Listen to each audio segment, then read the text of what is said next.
राजस्थान के करौली में कुएं में दलित युवती की लाश मिलने के मामले में बड़ा खुलासा हुआ है।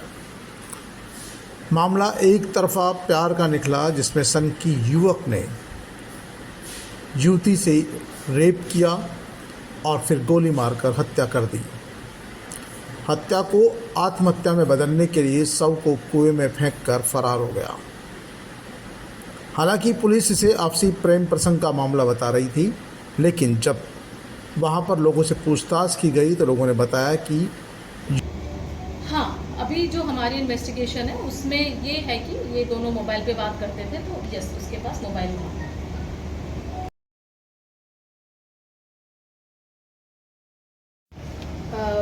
इस प्रकरण का जो मुख्य आरोपी है, जिसका नाम है गोलू मीणा उर्फ प्रभाकर चैन सिंह, ये मोहनपुरा का निवासी है। इसको पुलिस ने गिरफ्तार कर लिया है और इसने इस वारदात को करना भी स्वीकार किया है।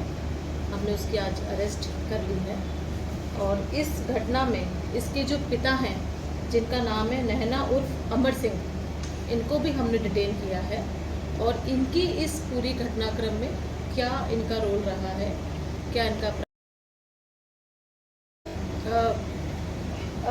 हमारी जो इन्वेस्टिगेशन है उसमें ये तथ्य सामने आए हैं कि ये जो मृतका है और ये जो आरोपी है, ये एक ही गांव के रहने वाले हैं, मोहनपुरा गांव के, और इनकी आपस में पूर्व में भी जान पहचान है।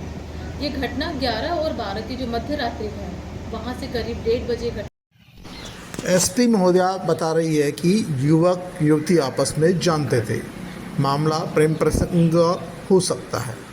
लेकिन जब ग्रामीणों से बात की गई तो पता लगा कि युवक सनकी स्वभाव का था और वह एक तरफा प्यार करता था। लड़की से शादी का लगातार दबाव बन रहा था और भागकर जाने की बात भी कर रहा था। युवक ने लड़की को मिलने बुलाया और फिर उससे शादी की बात कही। जब लड़की ने इनकार किया तो उसके साथ बंदूक की नोक पर रेप किया और फिर सिर में गोली मारकर हत्या कर दी। इसके बाद युवक युवती के शव को वहां से करीब 4 किलोमीटर दूर कुएं में फेंककर फरार हो गया और इन सब मामले में उसकी मदद की उसके खुद के पिता नैनाराम मीणा ने। गोलू उर्फ प्रभाकर युवती की हत्या के बाद करौली से फरार होकर जयपुर के प्रताप नगर इलाके में आ गया। के हत्यारों को शरणार्थी के हत्यारों को शरणार्थी के हत्यारों को के बाद ये जो आरोपी है, इसने इसका मर्डर किया। वो जो घटना स्थल है वो भी हमें पता चल गया है। वो इसके पिता का ही एक मकान है पुराना, जहाँ पे इसने उस जो मृतका है उसका मर्डर किया है और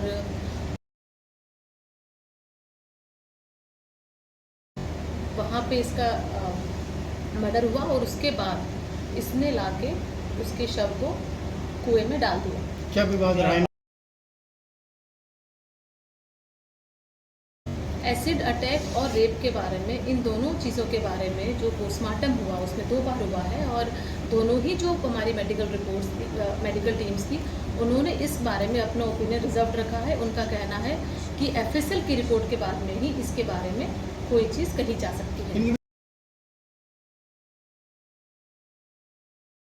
इन दोनों का आपस में जान पहचान थी। इसकी शादी कहीं लड़की की परिवारजनों ने ऑर्गेनाइज कर रखी थी, जिससे ये लड़की खुश नहीं थी और वो इस लड़के के साथ ही जाना चाहती थी। इस बात को लेकर इन दोनों का विवाद हो गया और उसी विवाद के चलते इसने इसकी मैडम आरोपी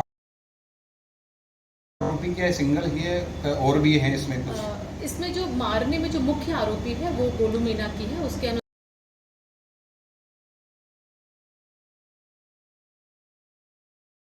जो मुख्य आरोपी है वो गोलू मीणा की है। उसके अनुसार उसी ने इसका मर्डर किया है। बाकी पुलिस इस पूरे मामले में टालमटोल और इसको निपटाने की फिराक में थी। पुलिस तो इसे आत्महत्या ही करार दे दी थी यदि डॉक्टर किरोड़ीलाल मीणा इस आंदोलन का मोर्चा नहीं संभालते। भारतीय जनता पार्टी जयपुर से लेकर करौली तक धरना प्रदर्शन नहीं करती।